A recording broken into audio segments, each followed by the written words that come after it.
Welcome to the Tech Egg. Don't get scrambled. Enjoy the video. In this video, I will show how to boil ginseng root. Start by rinsing the root, then slice into thin pieces to release flavor quickly.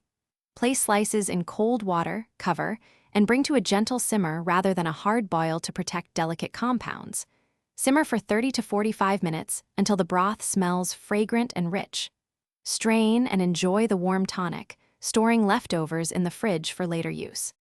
Begin by trimming any damaged ends and inspecting the root for blemishes or mold before cooking. Peel sparingly, only when the skin seems tough or excessively dirty, to preserve nutrients.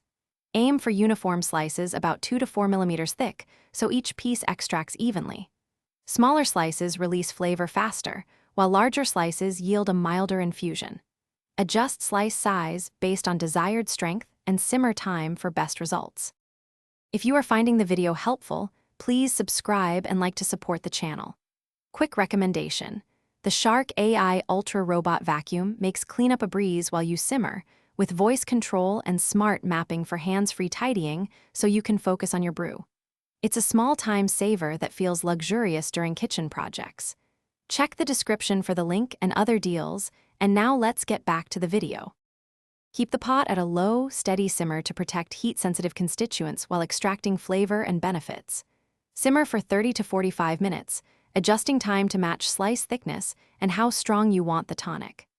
After simmering, let the broth cool a bit before straining and serving warm, and consider adding a touch of honey or a slice of jujube for balanced flavor.